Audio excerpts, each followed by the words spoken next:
अस्सलाम वालेकुम। आज हमारा आईकॉम पार्ट 2 अकाउंटिंग, जिसके अंदर जो हमारा टॉपिक चल रहा है बेसिक अकाउंटिंग, उसका लेक्चर नंबर 9 है। अच्छा जी, अब हमने बेसिक छोटी छोटी चीज़ें as much as possible complete कर ली।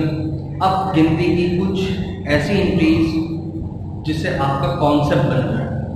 ठीक है, एंट्री वैसे तो आपने सारी की भी होंगी फर्स्ट ईयर के अंदर, तमाम एंट्रीज आपको आती होंगी, लेकिन बात ऐसा होता है कि एंट्री तो की भी है लेकिन बस की भी है, पता ही नहीं क्यों करी है हमने एंट्री, या किसी ने थोड़ा सा अगर कोई कंफ्यूज करे तो आप कंफ्यूज हो जाए, तो फिर इसका मतलब आपका उस एंट्री से रिलेटेड कॉन्सेप्ट क्लियर नहीं। ठीक है, तो हम कोशिश करते हैं कि ऐसी एंट्रीज, वो वाली एंट्रीज जिससे कॉन्सेप्ट बने, एंट्री पास करने में आसानी हो और आपकी अकाउंटिंग अच्छी हो, 2-4 एंट्रीज वो कर लेते हैं। उसके बाद फिर हम अपने इंशाल्लाह अपना टॉपिक स्टार्ट करें। ठीक है, तो फर्स्ट ईयर के अंदर जैसे आप सबसे पहली एंट्री पढ़ते हैं, कौन सी एंट्री होती है? सबसे पहली एंट्री जो करते हैं बिजनेस स्टार्ट करने की। सही है, बिजनेस स्टार्ट करने की क्या एंट्री पास होती है? फॉर इंस्टेंस कोई ट्रांजैक्शन अगर लिख दी है, अगर मैं बोर्ड पे लिख दूं business was started with cash investment of rupees 100,000 for example, तो 100,000 से आपने बिजनेस स्टार्ट किया। ठीक है, नॉर्मली क्या एंट्री पास होगी? कैश डेबिट और कैपिटल क्रेडिट। ठीक,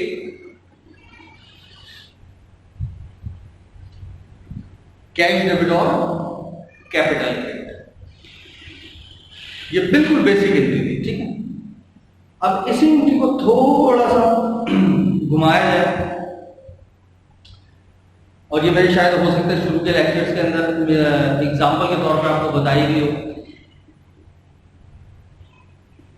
कि अभी तो आपने कैश लगा के बिजनेस शुरू करा ना। फॉर इंस्टेंस आपने बैंक से जाके लोन लिया और business start, receive loan from bank and business was start. अब एंट्री क्या होगी? अच्छा, जैसे हम एंट्री पास करते हैं तो हमारे जहन में क्या आते हैं? टाइटल्स आने शुरू हो जाते हैं कि कौन कौन से टाइटल इन्वॉल्व हो रहे हैं। ऐसी जब आपने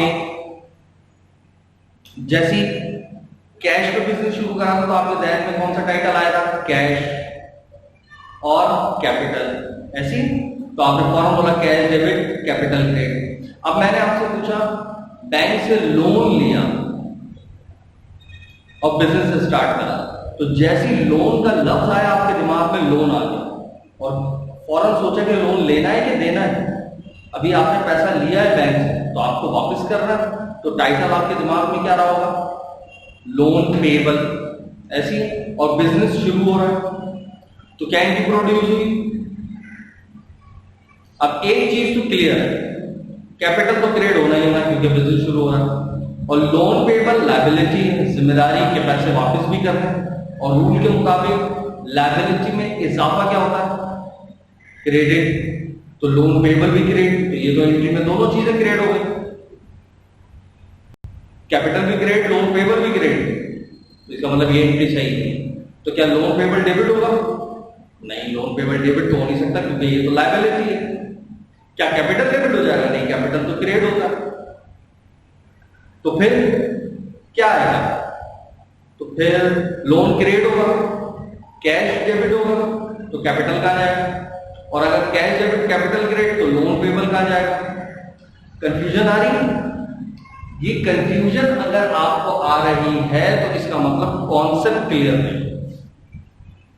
सही, अब एक एग्जांपल देता हूं।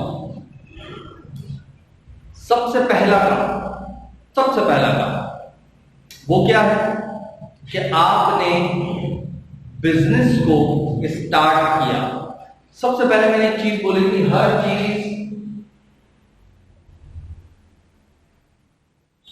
बिजनेस के अंदर रह के सोचना है, बिजनेस से बाहर क्या होगा इससे हमारा कोई लेना देना नहीं। बिजनेस के बाहर क्या होता है, इससे हमारा कोई लेना देना नहीं। बिजनेस अगर हिट होगा किसी भी एस्पेक्ट से तब तो एंट्री प्रोड्यूस होगी, अदरवाइज नहीं।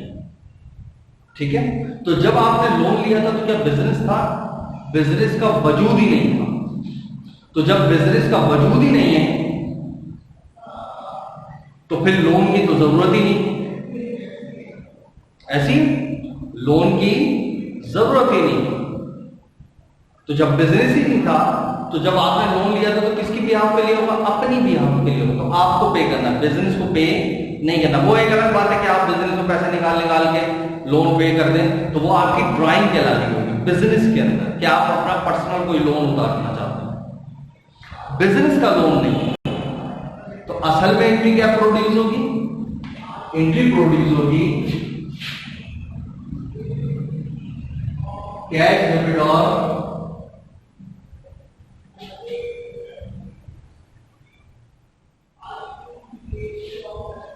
Honours capital credit. सही है? एंट्री जो बेसिकली पास होगी क्या होगी? कैश डेबिट और कैपिटल क्रेडिट। देखो कॉन्सेप्ट क्लियर हुआ, वजह पता चली कि लोन क्यों नहीं आया, लोन इस वजह से नहीं आया। ये पॉइंट क्लियर? नेक्स्ट,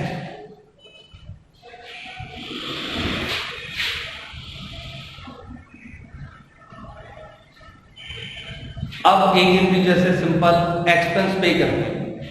सही, अब मैं सिंपल लिखूं पेड फॉर एक्सपेंस या पेड फॉर रेंट, किराया दिया। सही,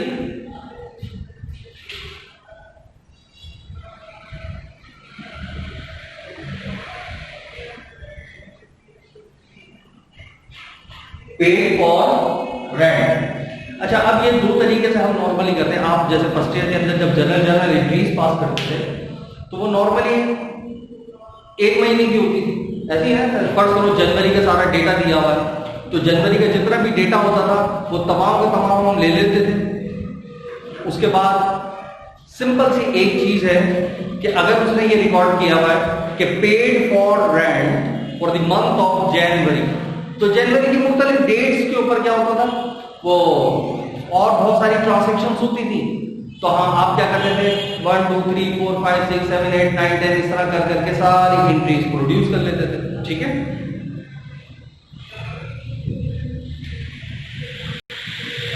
और उसके बाद क्या होता था, फिर हम डी अकाउंट बनाते थे, फिर ट्रायल बैलेंस बनाते थे। यानी एक ही महीने की तमाम ट्रांजैक्शंस होती है। यानी ट्रायल बैलेंस कब तक का बन रहा है? 1 महीने का। सही है, तो एक तो ये सूरत भी हो सकती है और एक ये भी हो सकती है कि आप एक पूरे साल का जब स्टेटमेंट बनाई जा रही होती है, इनकम स्टेटमेंट वगैरह, तो वो कब की बन रही होती है? पूरे साल की बन रही होती है। कब की बन रही होती है? पूरे साल की। तो पूरे साल में जितनी भी आप एंट्रीज वगैरह पास करते हैं, जितनी भी एंट्रीज वगैरह पास करते हैं, वो सारी की सारी पूरे साल तक रिकॉर्ड होती है। उसके बाद जाके वो सारे आगे ट्रांसफर होता है, इनकम स्टेटमेंट बनती है, बैलेंस शीट। तो दो सूरतें हो सकती हैं, या तो पूरे साल का बना रहे हो या फिर महीने का बना रहे हो। सही, इट डिपेंड्स ऑन डेटा। तो नॉर्मली हम वही लेते हैं जिस तरीके से हम फर्स्ट ईयर में पढ़ के आए, यानी 1 महीने की बात है, 1 महीने का हम सारा डेटा कंप्लीट करें। सही, तो फर्स्ट करो जनवरी की बात चल रही है और जनवरी की पहली तारीख को ही आपने किराया भर दिया पूरे महीने का। सही, पहली तारीख को ही आपने किराया दे दिया पूरे महीने का। तो क्या एंट्री पास हो? Paid for rent for January, कितना? 10,000 रुपए पूरे जनवरी का किराया भर दिया। कब भरा? जनवरी की फर्स्ट, पहली तारीख को भर दिया पूरे महीने का किराया। बताओ क्या एंट्री पास हो?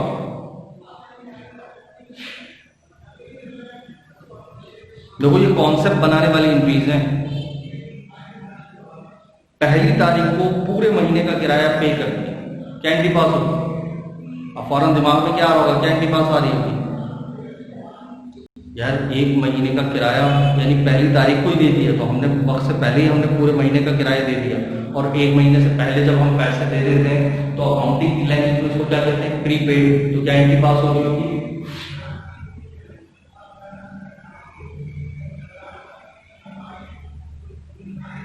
प्रीपेड रेंट डेबिट और कैश क्रेडिट। ये एंट्री आ रही दिमाग में, प्रीपेड रेंट डेबिट और कैश क्रेडिट ऐसी है। अब देखो ये एंट्री टोटली गलत। अगर आपने फर्स्ट ईयर में ये एंट्री पास की थी तो ये गलत है। अब इसके पीछे बैकग्राउंड देखो। अच्छा, ये मजे की बात हो सकता है, बात पाकिस्तानी राइटर किताबों में भी एंट्री लिखी हुई है और पास टीचर भी यही पढ़ा रहे होंगे और बैक एंड पे उसका अगर कोई पूछे तो रीजन ही बता रहे हैं, हमने 1 महीने का किराया एडवांस में दे दिया, पहली तारीख को दिया, इस वजह से हमने प्रीपेड किया। तो स्टूडेंट जो होता है वो समझता है हाँ शायद यही बात है, लॉजिक है, जबकि इस तरह की लॉजिक नहीं है। असल कहानी क्या होती है? असल कहानी ये होती है कि अगर आपने ये 1 महीने की ही स्टेटमेंट बना रहे हैं और वो किराया पहली तारीख को दो, 15 तारीख को दो, 30 तारीख को दो, वो पूरे महीने का ही है, अंडरस्टूड है, और सारी कैलकुलेशन आप महीने के बाद ही करेंगे, तो फिर यहां पर प्रीपेड लिखने का कोई मकसद नहीं, बल्कि आप यहां पर डायरेक्ट क्या लिखेंगे? आप क्या लिखेंगे?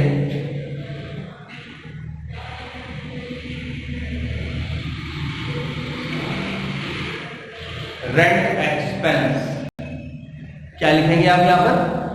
रेंट एक्सपेंस लिखेंगे, क्योंकि ये 1 महीने के बाद तो एक्सपेंस बन ही जाना है। आप 1 ही महीने का बना रहे थे ना, तो देखो there is a difference between experienced accountant और इनएक्सपीरियंस्ड अकाउंटेंट। जो इनएक्सपीरियंस होगा वो उसको क्या लिख रहा होगा? प्रीपेड और पता नहीं क्या, यानी अकाउंटिंग को काम खा के तवील और लेंथी बना देगा। जबकि अच्छे अकाउंटेंट का काम क्या होता है कि अकाउंटिंग को आसान, इजी, बहुत सहल बना देगा। तो जब 1 महीने के बाद ये एक्सपेंस ही होना है तो डायरेक्ट इसको एक्सपेंस ही रिकॉर्ड किया जाए। सही। अब आप किसी भी दुनिया की बड़ी किताब में उठा के देखें और इस टाइप की एंट्री निकाल के देखें कि पहली तारीख 2 तारीख को आपने पूरे महीने का किराया दे दिया, तो क्या एंट्री प्रोड्यूस होगी? वहां पर ये प्रीपेड नहीं होगा, बल्कि क्या लिखा? रेंट एक्सपेंस डेबिट और कैश क्रेडिट। क्लियर? और बात अच्छे पाकिस्तानी राइटर भी हैं जिन्होंने ये सही एंट्री लिखी है, लेकिन अमूमन जो सॉल्व 5 ईयर के अंदर है वो गलत एंट्री हुई है। तो अमूमन जो टीचर सॉल्व को देख देख के पढ़ा रहे होते हैं वो इसका बेड़ा गर्क करते हैं। ये पॉइंट क्लियर हो गया रेंट एक्सपेंस वाला। अच्छा, अगर ये आप महीने की बना रहे होते, सही है, 1 महीने की बना रहे हैं ट्रायल बैलेंस वगैरह, और अब आपने जनवरी और फरवरी 2 महीने का किराया पे कर दिया, अब क्या एंट्री प्रोड्यूस होगी? अब एंट्री पास होगी प्रीपेड रेंट डेबिट और कैश क्रेडिट। अब क्लियर? अब क्या एंट्री प्रोड्यूस होगी? प्रीपेड रेंट डेबिट और कैश क्रेडिट। ठीक है? अच्छा, ये पॉइंट क्लियर हो गया। अच्छा, अगर यही चीज पूरे साल की बना रहे होते तो क्या कहानी होती? अगर यही चीज हम पूरे साल की बना रहे होते तो हम क्या एंट्री प्रोड्यूस करते? अगर ये हमने 1 महीने का दिया तब भी rent expense debit cash credit, 10 महीने का देते तब भी rent expense debit cash credit, वही जनवरी की पहली तारीख को, और इसी तरह वही जनवरी की पहली तारीख को पूरे 12 महीने का भी देते थे तब भी इनकी पास होती rent expense debit cash credit. Clear? क्योंकि 1 साल के बाद तो वो सारा खर्च हो ही जाना, और मैं 1 साल के बाद की बात कर रहा हूं। ठीक है? और अगर आपने अब 13 महीने, 1 साल की बना रहे हैं लेकिन आपने 13 महीने का किराया दे दिया पहली जनवरी को, अब क्या एंट्री पास होगी? अब पास होगी प्रीपेड रेंट डेबिट और कैश क्रेडिट। क्लियर है पॉइंट? ठीक। तो ये रेंट एक्सपेंस वाला कॉन्सेप्ट क्लियर हो गया। अच्छा जी, सेम कहानी इसको वाइस वर्सा कर दो, बिल्कुल उलट कर दो इनकम के हिसाब से। अब ये एडवांस समझो, आप पहली तारीख को दे रहे हैं, सेम कॉन्सेप्ट पहली तारीख को ले रहे हैं। सही है? आपने किराया है, फर्ज कर लो कुछ और कि आप हर महीना जो कमीशन लेते थे, 1 महीने की कमीशन आपकी होती है 10,000 रुपये। सही है? और वो कमीशन आपने पहली तारीख को ही रिसीव कर ली। अब देखो सेम वही कॉन्सेप्ट आ गया, सिर्फ बात क्या है, यहाँ पैसे दे रहे हो वहां पैसे ले रहे हो, सही। यहाँ भी पूरे महीने का था, यहाँ भी पूरे महीने की बात है। अब क्या होगा,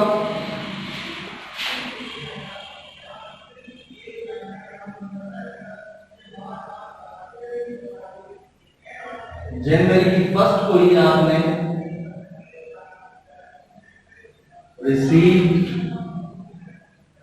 commission for the month of January, सही।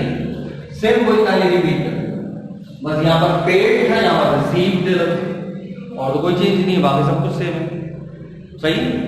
अब क्या होगा, अब बजाय क्या देख रहे हैं यार, पूरे महीने की कमीशन आपने पहले को ही वसूल कर ली, तो ये तो एडवांस में पैसे आ गए, इसको कहते हैं अनअर्न्ड। तो एंट्री क्या पास हो रही, cash debit unearned commission credit, जबकि ये गलत, सेम वही लाइन है, बल्कि ये है ही पूरे महीने की अगर चल रहा है हिसाब किताब, और एक महीने का ही ट्रायल बैलेंस है, एक महीने का ही डेटा दिया हुआ है, तो अब आपका ये इनकम ही हो गई है, सही। जैसे ये यहाँ पर एक्सपेंस ही हो गया, वो वहां पर इनकम ही हो गई। यहाँ पैसा चला गया था कैश क्रेडिट, यहाँ पैसा आ गया कैश क्रेडिट, और कमीशन अर्न क्रेडिट।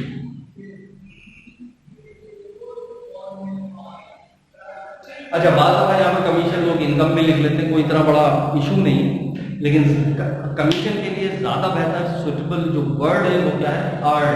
तभी तो देखो कमीशन जब कमा लेते हैं तो कहते हैं कमीशन अर्न, और जब नहीं कमाते तो क्या कहते हैं, अनअर्न, सही। इसी का लक्ष्य बन गया है अनअर्न, नहीं कमाई, और जब कमा लो तो क्या कहते हैं, सिर्फ अर्न। तो ज्यादा बेहतर लग क्या है, कमीशन अर्न, वरना कमीशन इनकम भी चल जाएगा, चलने को सब चल जाता है, लेकिन मैं चीज वो बता रहा हूँ जो चीज सही है, ठीक है। बाकी आपकी मर्जी, जो जैसा आप करना चाहें, तो ज्यादा अच्छा है कि आप जब पढ़ ही रहे हो तो सलीके से पढ़ लो। यहां तक क्लियर, कॉन्सेप्ट क्लियर हो गया, ठीक है। एक्सपेंस का भी और इनकम का, ये दोनों चीज क्लियर हो गई। अब थोड़ा सा इससे हट गया,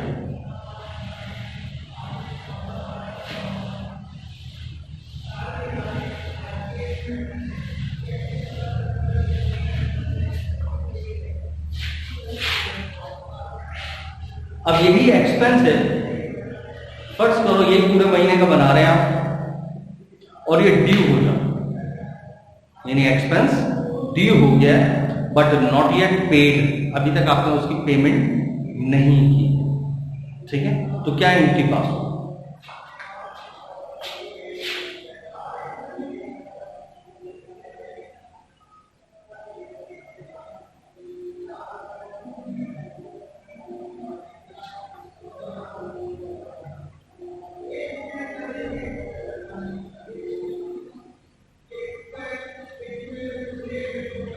सही। मैंने लिख दिया क्या, rent due but not yet paid, लेकिन अभी तक हमने उसको पे नहीं किया, क्लियर। अच्छा, अब सिंपल क्या दिमाग में आ रहा है, क्या एंट्री पास हो रही होगी, रेंट हो गया, रेंट एक्सपेंस हो गया, और पे नहीं किया, अभी पे करना है, तो एक पेबल दिमाग में आ रहा है, और क्या पे करना है, रेंट पे करना है, तो फौरन एक टाइटल आपके दिमाग में आया, रेंट पेबल, ऐसी है। तो क्या एंट्री पास हुई, rent expense debit, rent payable credit.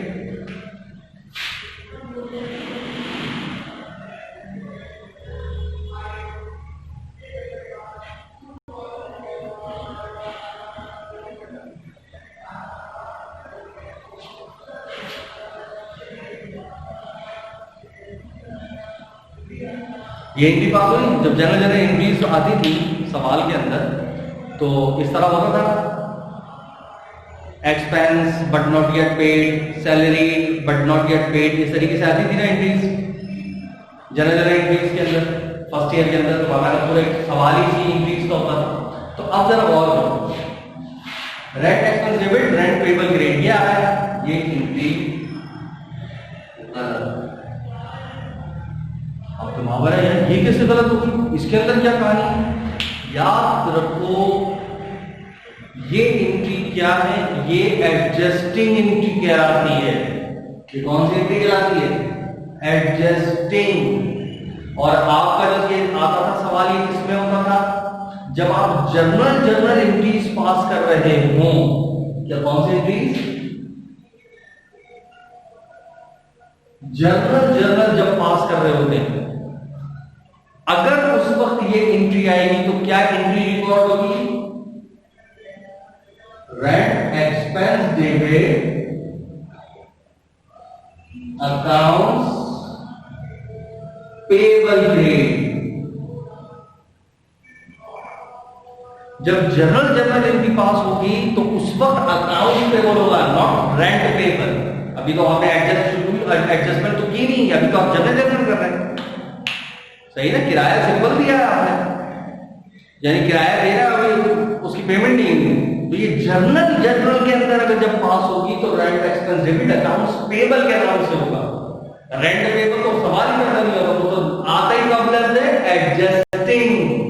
याद है जब आप इनकम स्टेटमेंट करते थे, याद है जब इनकम स्टेटमेंट करते थे तो नीचे लिखा होता था एक्रूड सैलरी या अनपेड सैलरी या सैलरी पेबल या सैलरी आउटस्टैंडिंग। तो आप एडजस्टिंग में क्या एंट्री पास करते थे? Salary expense debit salary payable credit. याद आया? यानी जब आप एडजस्टिंग करते हैं तो फिर उसी नाम से पेबल आता है, जर्नल में उसी नाम से नहीं आता। जर्नल में अकाउंट रिसीवेबल या अकाउंट्स पेबल के अंदर ही दोनों चीजों में रिकॉर्ड होती है। जब हम एडजस्टमेंट कर रहे होते हैं तब करते हैं। तो अब आपके दिमाग में आ रहा है, जब हमने एडजस्टिंग एंट्रीज सीखी थी तो वहां ये एडजस्टिंग एंट्री कहां से होती है? इनकम स्टेटमेंट के अंदर जो अदर डेटा आता है, याद आया? इनकम स्टेटमेंट के अंदर जब अदर डेटा आ रहा होता है, supplementary data, other information, ending information, ending data, तो वो साल के एंड पर होता है। अब हमें बैठ के एडजस्ट करना होता है, वहां salary expense debit salary payable credit आता है। क्लियर? लेकिन यही अगर सैलरी जर्नल की होगी कि पता चला यार सैलरी हो गई और मैंने अभी तक नहीं दी, तो हम salary expense debit accounts payable create करेंगे। अब ये समझ आया कि जर्नल में ये एंट्री पास होती है, ये एंट्री पास किसमें होती है? एडजस्टिंग एंट्री के अंदर। उसूल क्लियर हो गया? सही? कंपैरिजन के यहां कब लिखते हैं, यहां कब लिखते हैं, सही? वरना हम क्या करते हैं, ये एंट्री जनरल में ठोक देते हैं।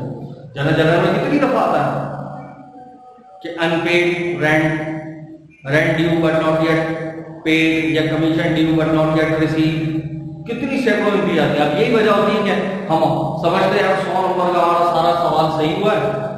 अब जब नंबर आ रहे हैं तो 90 नंबर आए हुए हैं, किसी के 85 आए हुए, 80 आए हुए, हम तो 80 में ही खुश हो जाते हैं और 80 आ गए। अब यही समझ में नहीं आ रहा 20 नंबर कैसे कट गए, मैंने तो सारा सही किया। अब आपको लगा होता ना मैंने सारा सही किया है, क्योंकि जो टीचर ने पढ़ाया था वही तो कर कर आया, पता चला सारा गलत पढ़ा था, सारा गलत कर कर आया। सही है? यहां तक क्लियर? ये कॉन्सेप्ट क्लियर हो गया? अच्छा, एक इस चीज का मैं एक्सपेंस से रिलेटेड बात की, सेम इसको रिवर्स कर दो, इनकम बना दो। सही? तो अगर मैं इनकम बना दूं तो यहां पर क्या हो जाएगा? रेंट ड्यू बोल रहा हूं ना, तो आपको क्या हो जाएगा?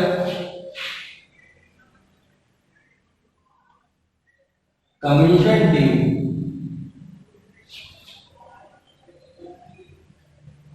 But not yet receive. Same बिल्कुल वही था कि इनकम हो गई लेकिन अभी तक रिसीव नहीं की, तो रिसीवेबल है। तो आपके दिमाग में क्या होगा यार, कमीशन रिसीवेबल, तो एंट्री क्या पास हुई? Commission receivable debit commission income credit, है ना? लेकिन ये आप समझ आ गए ये कौन सी होगी? ये एडजस्टिंग है। जर्नल एंट्री क्या होगी बताओ? जर्नल एंट्री क्या पास होगी? अकाउंट्स रिसीवेबल डेबिट और कमीशन अर्न या कमीशन इनकम क्या बात भी सही कर दोगे। कॉन्सेप्ट क्लियर होना चाहिए। क्लियर है? सही है। अब ये है जर्नल।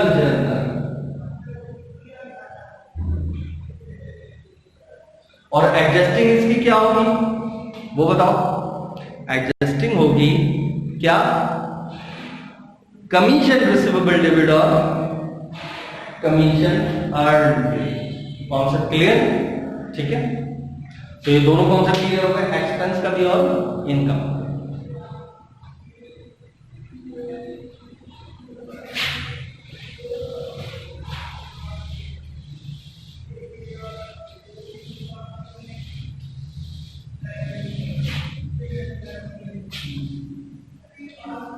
अच्छा जी, अब आते हैं थोड़ा सा इंटरेस्ट के ऊपर। इंटरेस्ट दो चीजों पे होता है। एक होता है जो हम पैसा लगाते हैं यानी कैपिटल के ऊपर भी, और एक इंटरेस्ट होता है जो हम पैसा निकाल लेते हैं उसके ऊपर यानी ड्राइंग पे। ठीक है। जैसे हम एक इनके है इंटरेस्ट ऑन कैपिटल, फर्स्ट करो 1000। नहीं, अमाउंट ऐसे सीधा सा ले रहा हूं। बताओ इंटरेस्ट ऑन कैपिटल इसकी क्या इनके पास होती है? कैपिटल यानी जो आप इन्वेस्ट करते हैं, पैसा लगाते हैं, फर्स्ट करो बिजनेस स्टार्ट किया है, उसके ऊपर जो आपने पैसा लगाया है उसके ऊपर इंटरेस्ट। एक होता है आपने पैसा निकाला, फिर वो बाद में, पहले सिंपल पैसा इन्वेस्टमेंट है, उसके ऊपर जो भी इन्वेस्टमेंट है उसके ऊपर जो इंटरेस्ट लगा उसकी क्या इनके पास होती है?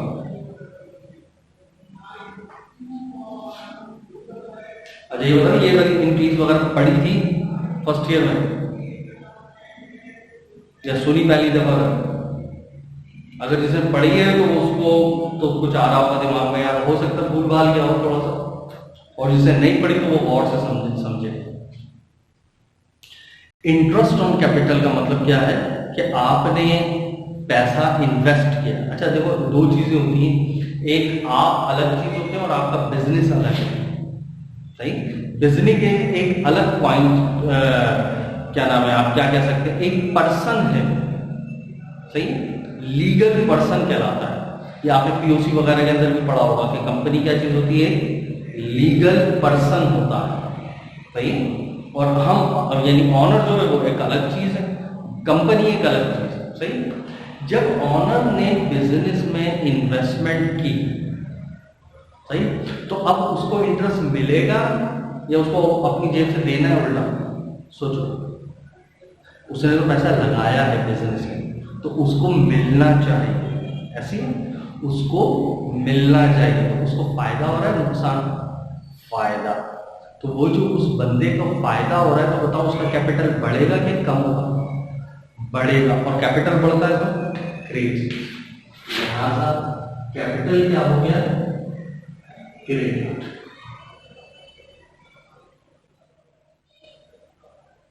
सही। और दूसरी सूरत में ये इंटरेस्ट उस बंदे को मिल रहा है, तो इंटरेस्ट कौन दे रहा है? बिजनेस दे रहा है ना, बिजनेस ही उसको दे रहा है ना। तो बिजनेस जब इंटरेस्ट पे कर रहा है तो बिजनेस को फायदा हो रहा है नुकसान? नुकसान। तो उसके लिए ये आमदनी है या एक्सपेंस है? एक्सपेंस। लिहाजा इस इंटरेस्ट को एज अ एक्सपेंस रिकॉर्ड करेगा।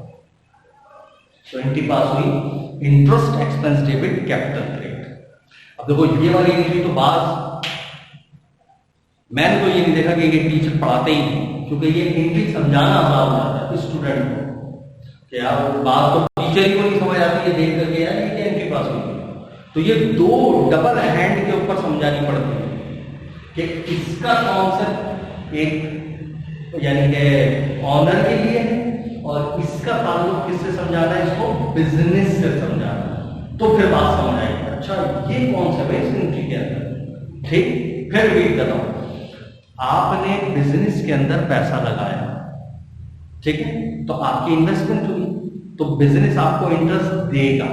जब आपको इंटरेस्ट देगा तो आपको फायदा होगा, तो आपका कैपिटल बढ़ा, कैपिटल इस वजह से क्रिएट, और बिजनेस इस इंटरेस्ट को पे कर रहा है।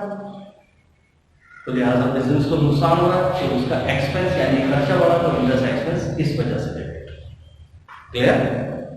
इसी को रिवर्स कर दो।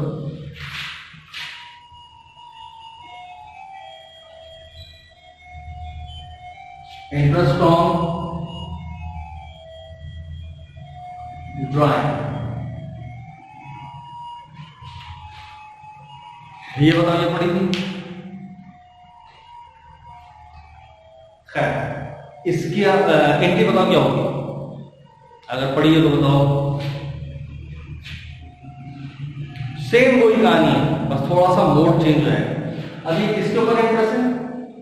ड्राइंग। और ड्राइंग किसको कहते हैं? जो पैसा आप बिजनेस से निकाल के ले गए उसको ड्राइंग कहते हैं। तो जब तुम पैसा निकाल के लेके जा रहे हो तो अब तुम बताओ तुम इंटरेस्ट दोगे कि लोगे? अब तुम्हें चाहिए कि इंटरेस्ट दो, सही है? तो बिजनेस को फायदा होगा कि नुकसान? फायदा। अच्छा, तुम उल्टे पैसे बिजनेस को दोगे, ऐसी है ना? और जब तुम ये पैसे निकाल के लेके जा रहे हो तो बताओ तुम पैसे उल्टे अब बिजनेस को दोगे तो तुम्हारा कैपिटल बढ़ेगा कि कम होगा? सेम एज इट इज, ये कहानी है। तुम्हें जब पैसे मिल रहे थे तो कैपिटल क्या हो रहा? बढ़ रहा। अब तुम पैसे दे रहे हो तो क्या होगा? कम होगा। तो लिहाजा कैपिटल क्या हो जाएगा? डेब्ट। और यहां पर बिजनेस पे कर रहा था तो बिजनेस का खर्चा हो रहा था, तो रेंट एक्सपेंस डेबिट। अब यहां पैसे बिजनेस को मिल रहे हैं तो उसका फायदा हो रहा है तो income debit. Interest revenue debit. अब नाम का मसला नहीं, आप उसको इनकम बोल दो, इंटरेस्ट इनकम। सही नाम क्या है? Interest revenue. अब बताइए क्लियर हुआ ये पॉइंट? दोनों, क्योंकि दोनों एंट्रीज एक दूसरे का रेसिप्रोकल, वाइस वर्सा, उलट है। एक में दे रहे हैं तो एक में ले रहे हैं। दोनों एंट्रीज क्लियर है? पक्का?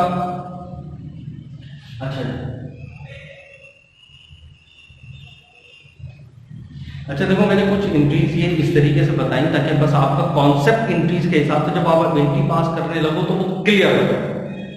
सही है? अब 2, 4, 6, 8, 10 एंट्रीज मजीद यानी मैक्सिमम एक लेक्चर और होगा इस एंट्रीज के एतबार से। बस आपका कॉन्सेप्ट बन जाए कि जब भी कभी कोई आप एंट्री पास करें तो आप इन एस्पेक्ट से एंट्रीज को देखें। जब आप इस एस्पेक्ट से एंट्रीज को देखना शुरू कर देंगे आपकी एंट्री जैसे स्ट्रॉन्ग हो, मजा आएगा। हमें अगर मैंने भी यहां गलती की आप पकड़ लेंगे, सर ये इसका कॉन्सेप्ट समझ में नहीं आ रहा, ये क्यों हो गया, ऐसा क्यों हो गया, वैसा क्यों हो गया, फिर मजा आता है सवाल आता। और फिर इंशाल्लाह जब फिजिकल क्लासेस होंगी और फिर आप क्वेश्चन पे क्वेश्चन कर रहे होंगे, फिर आपको उनके रीजन आंसर्स मिल रहे होंगे, आपको खुद फील हो रहा है यार मेरी एबिलिटी में इजाफा हो रहा है, ना कि मैं रट्टू तोता बन गया हूं। बस मैं मुझे जो सवाल टीचर ने कराया मुझे वो सवाल सॉल्व करना आता है। टीचर ने 5 गेट सॉल्व करा दिया, मुझे 5 गेट सॉल्व करना आ गया, लेकिन मैंने अपने से कोई सवाल घुमा के दे दिया, बैठे रहो, फिर ऐसा मजा नहीं। सही ना?